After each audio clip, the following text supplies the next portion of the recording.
Welcome back to By the Fire, where I, Ken, your host, take you through mythical tales and creatures from across the Black diaspora. Welcome to my bonus episode. So I'm releasing this today because this time last year I released my introduction episode, so it's been a whole year since I've been, podcasting and researching. So it's been a really great year. I don't want to bore you too much with the details unless you don't find it boring, but let's just say I've been able to meet and interact with so many different people around the world, and in the process I've been able to educate myself and others in a field that I'm not really familiar in, because this is very different to my normal job, my degree.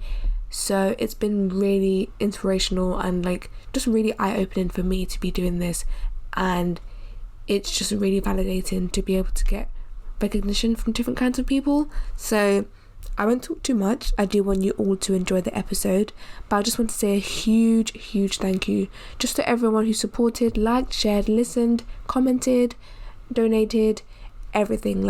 I really appreciate. I feel like this is cheesy because celebrities say this, but I actually do appreciate each and every one of you, and here's to many more years. Alright, on to the episode. The term Bantu doesn't refer specifically to an ethnic group or a particular language, but to a set of more than 400 ethnic groups that speak Bantu languages. And the main countries with significant Bantu groups are South Africa, Angola, and Botswana.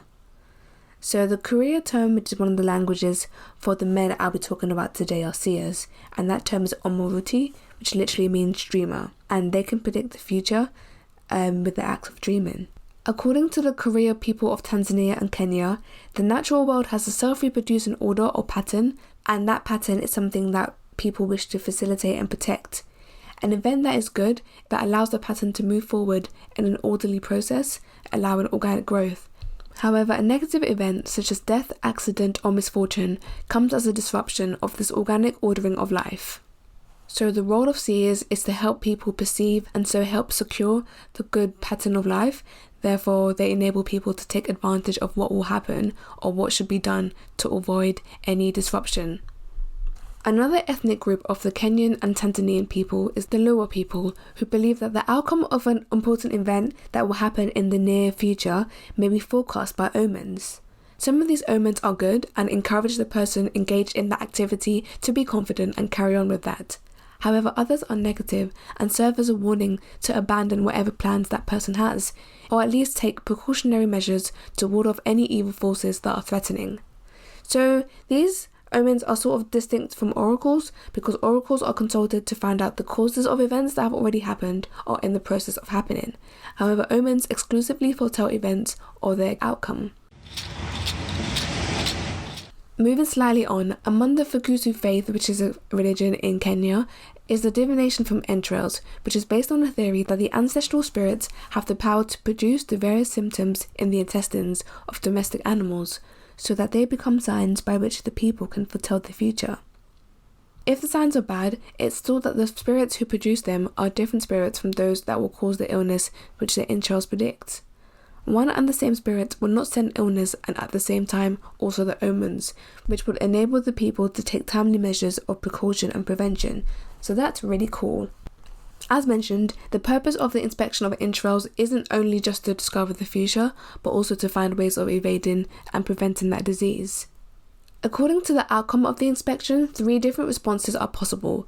The first response is that if the signs are good, one looks into the future with confidence and carries on with what has been contemplated, either a marriage, a name-given right, or a sick person hoping to recover.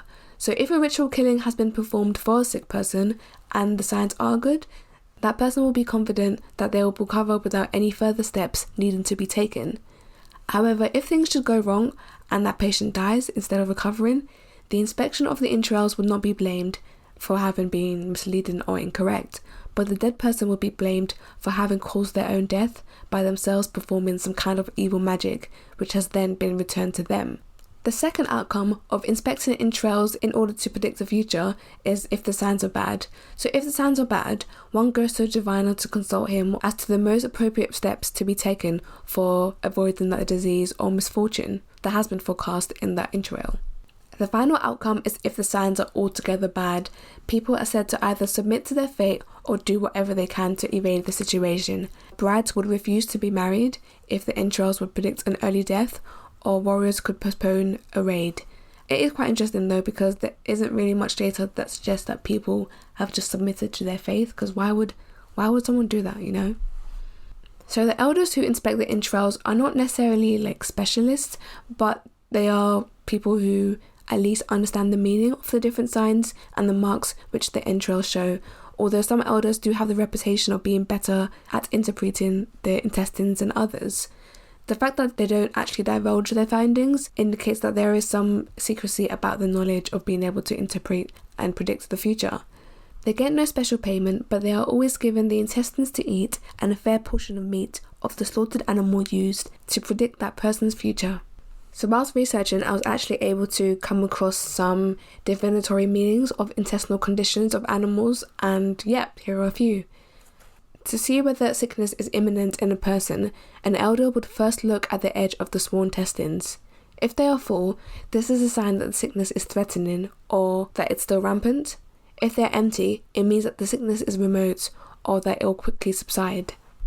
Another interesting interpretation is that when a bull is killed on the occasion of a wedding and the terminal end of its colon is very full, this is regarded as a sign that the wife will soon be pregnant.